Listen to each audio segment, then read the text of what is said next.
D'abord, je voudrais remercier les organisateurs de cette réunion et toutes les personnes présentes d'avoir invité l'association Spina Bifida et Handicap Associés qui travaille sur ce problème depuis presque 40 ans, ce qui ne date pas d'aujourd'hui. On va évoquer 4 points. Le premier point, je vais revenir sur la prévention des anomalies de fermeture du tube neural, en m'excusant parce qu'il va y avoir éventuellement des redites et on n'a pas eu le temps de se coordonner ensemble.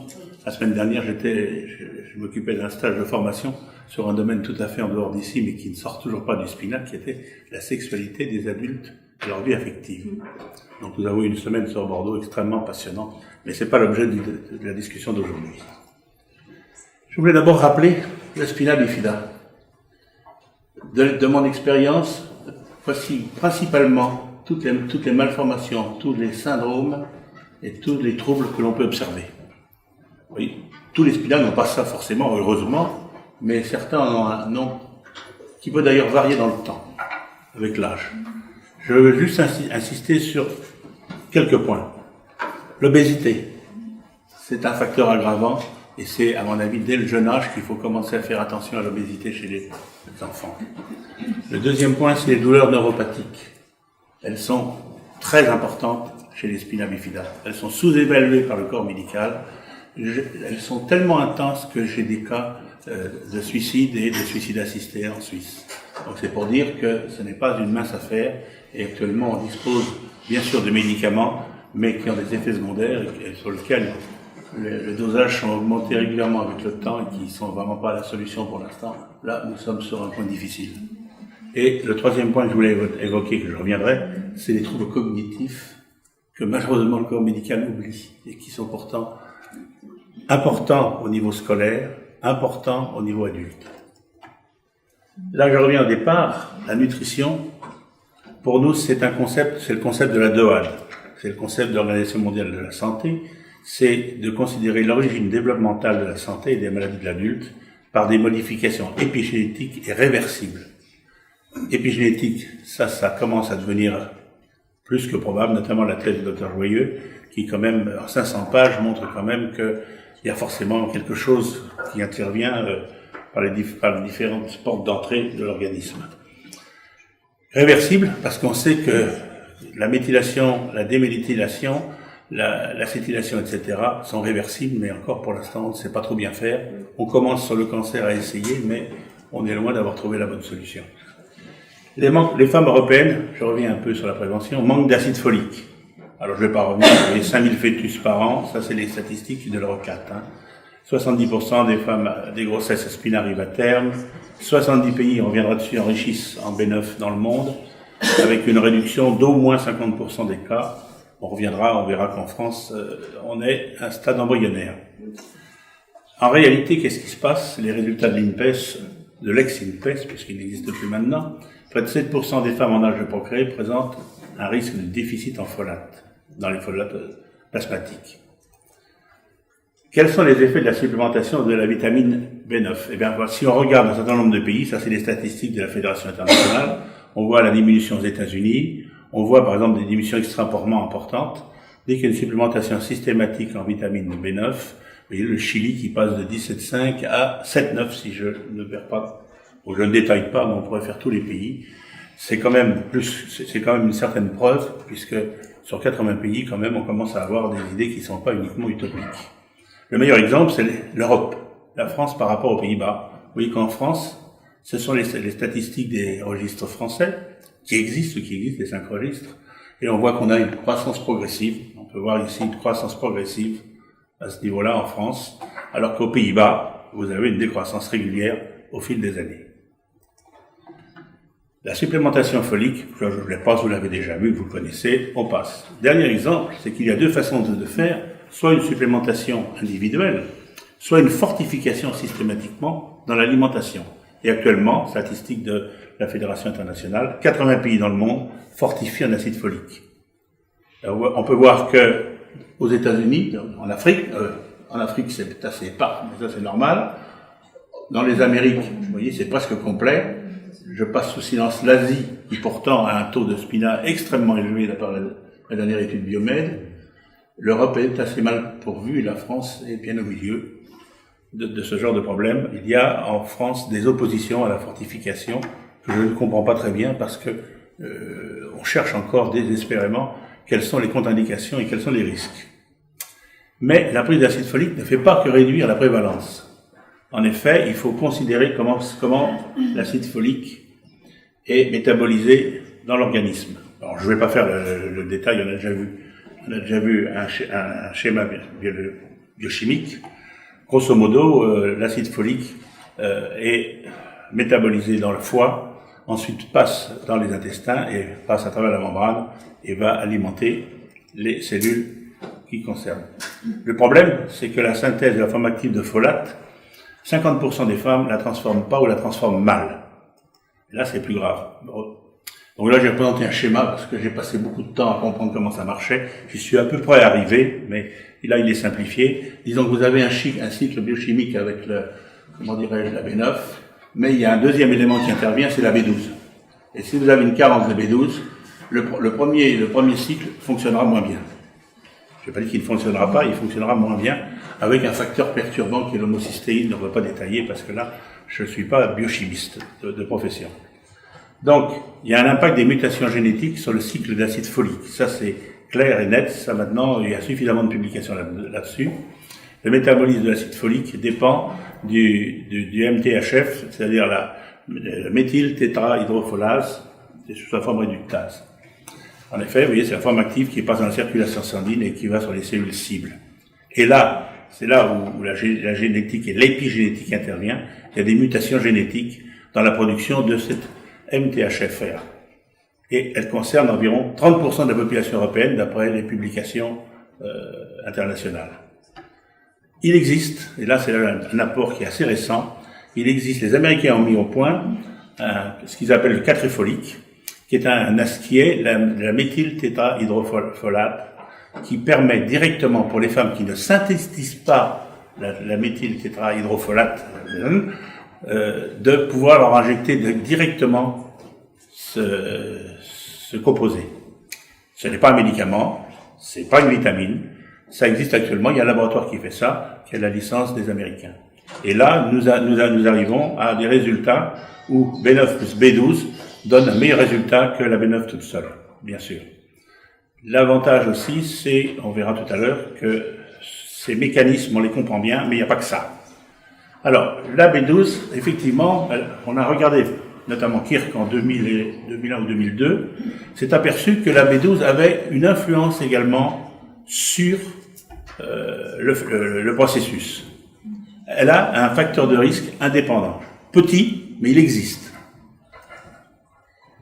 Il y a 1, 2, 3, 4, 5, 6, 7 publications pharmacologiques qui montrent que la B12 a un rôle à jouer et améliore le score de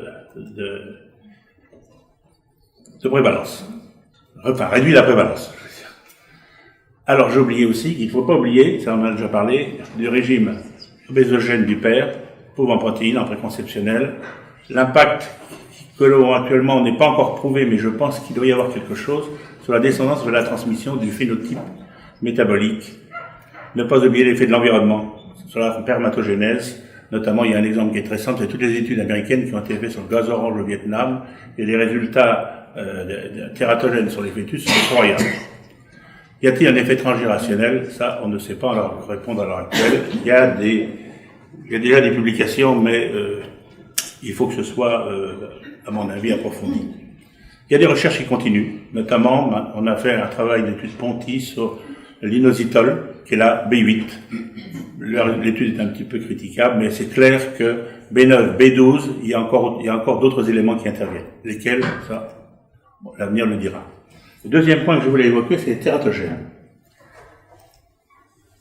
Alors, c'est le cas de l'acide valproïque, la fameuse dépakine, et dérivés. Aucune information sur la dangerosité pour les femmes épileptiques en âge de procréer par les antibiotiques n'a été donnée avant 2014. Je rappelle que l'AMM, c'est en 1967. Autrement dit, on a prescrit, on a administré un médicament tout à fait efficace, la dépakine, en oubliant que c'était des femmes souvent jeunes, dont la plupart étaient en âge de procréer, et en oubliant, le laboratoire oubliant, à mon avis, de faire une vérification sur le tératogène du médicament. Bien entendu, on s'en est aperçu certainement avant 50 ans, mais les choses ont perduré. Alors nous avons lancé déjà une alerte en 1980, et là je dispose des cahiers du SPINA qui existaient à l'époque, qui sont une publication de presse et donc qui figurent à la Bibliothèque nationale, donc avec des articles dessus, donc on ne peut pas dire que ça n'existait pas, que c'était pas vrai. Je ne détaille pas tout cela parce que pendant des années, nous avons parlé de la prévention, du valproate, mais nous n'avons eu pas beaucoup d'écho. En 2014, on a 3 rapports. Celui de l'IGAS, l'Inspection Générale de l'Action Sociale, celui de l'Agence nationale de sécurité du médicament, qui ont confirmé la dangerosité pour la grossesse. Les mesures ont été prises à partir de 2014, mais rien avant.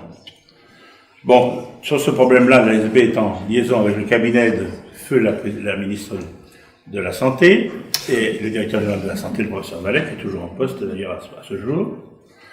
Après des discussions qui ont duré 2 ans, nous avons fait voter une loi de finances, une indemnisation des victimes à partir de l'Office national qui s'occupe des victimes de tous les problèmes médicaux de toutes sortes. Un collège d'indemnisation et un comité d'indemnisation viennent d'être créés. On nous a demandé de citer des spécialistes, on a donné des noms. On verra si ça se met en place avant le mois de juillet. Ce qui est important, c'est que le défaut d'information est officiellement acté. C'est-à-dire que, et ça c'est mon point de vue, celui de l'association, les médecins ne sont pas responsables, c'est la puissance publique qui délivre l'AMM, qui est donc, à mon avis, devrait être interrogée là-dessus. Alors, nous sommes représentants nationaux des usagers du système de santé, et on a effectué une saisine de la Haute Autorité de Santé sur le défaut d'information de la dangerosité de la dépakine pour les femmes enceintes. Le collège de la SAED vient de me répondre il y a une quinzaine de jours à peu près, en disant qu'effectivement, avant 2014, il n'y a rien eu. Alors, donc, c'est une affaire qui va se poursuivre. Il y a 2 associations qui travaillent là-dessus. Il y a déjà des plaintes au pénal, il y a déjà des plaintes au tribunal de grande instance, il y a déjà des actions de groupe en santé, d'autres actions sont engagées. L'association, pour l'instant, nous continuons à dialoguer avec les pouvoirs publics. Puisque, à mon avis, il faut déjà éliminer toutes les voies de discussion amiable avant d'utiliser l'artillerie lourde, à mon avis, me semble-t-il. Donc, mieux vaut pour l'instant discuter, mais on ne discutera pas pendant des années. Alors, on a saisi également le défenseur des droits en décembre 2016, et on attend toujours une réponse. Je pense qu'il est très embêté dans cette affaire. Alors, quelle va être la position du gouvernement? Avec quel conseiller technique? On commence à avoir des idées. L'aide du corps médical, à mon avis, est très importante, et votre expertise sera absolument précieuse. Juste un mot pour dire que actuellement la ministre de la Santé est l'ancienne présidente du collège de l'HAS. Donc l'association et la ministre, nous connaissons bien. Alors, le problème de combien de personnes sont touchées, quand même, c'est intéressant de savoir si ça concerne quelques dizaines, quelques centaines, quelques milliers. Là, les chiffres sont vraiment très, très embêtants, parce que d'un côté, on essaie de minimiser, et nous, on essaie d'avoir une épidémiologie à peu près correcte. C'est très difficile. Ça, ce sont les chiffres de l'Agence nationale de sécurité du médicament avec la banque de données de la CLAMTS. Et vous voyez que, en définitive, quand on regarde les fausses couches, les IMG, etc., parce que dans le problème du spina bifida, on parle tout le temps du spina bifida, bien sûr, mais on oublie quoi? Ben, on oublie toute l'anencéphalie qui représente à peu près autant d'enfants qui sont décédés que d'enfants qui sont nés ou conçus. Alors, où en est-il de la prévention B9, B12 et méthyltétrahydrofolate? Au point mort, pas de fortification, rien. Alors, la prise d'acide folique, on en a tout à l'heure évoqué. Moi, j'ai consulté les chefs de service de grosses maternités en Île-de-France. Et ils me disent qu'il y a environ 20% de femmes qui prennent de l'acide folique enceinte. Avant. Alors, ces 20%, ils sont à pondérer. Parce qu'il y a des généralistes qui prescrivent. Mais des fois, ils prescrivent après 1 mois. Des fois, ils prescrivent lorsque la femme vient les voir en disant « Je suis enceinte ». C'est trop tard. C'est trop tard. Ça ne veut pas faire de mal, mais ça ne joue pas sur les phénomènes en jeu. Alors, Nous en sommes dans une situation d'autant plus ridicule que la Haute Autorité de Santé nous a répondu par écrit que la prévention d'une maladie rare relève d'un centre national de référence maladie rare, soit le CHU de Rennes, qui était le centre national de référence spina bifida. Mais comme ce centre n'a jamais rien fait en 11 ans, nous sommes au point de mort, il n'y a rien en France, en dehors d'une recommandation de la Direction générale de la santé en 2000, qui a été faite d'ailleurs à notre demande, avec notre participation à cette époque. Pour nous, 1 200 000 femmes sont enceintes chaque année. Pour nous, cette prévention n'est pas seulement celle d'une maladie rare. Alors, ce que la HES a fait, elle a demandé au professeur Benoît Vallée à la DGS, qui dirige la DGS, de prendre des mesures de prévention. Nous en sommes là pour l'instant. Vous voyez que le dossier, il est à l'état embryonnaire au bout de pratiquement 30 ans, puisque c'est en 81 que Smithel a sorti pour la première fois son article sur l'intérêt de l'acide folique.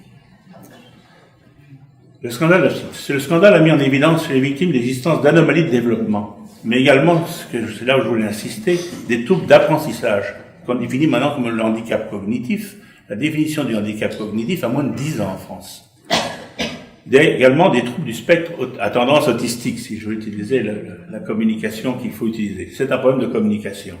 Ces handicaps sont présents chez les spina bifida.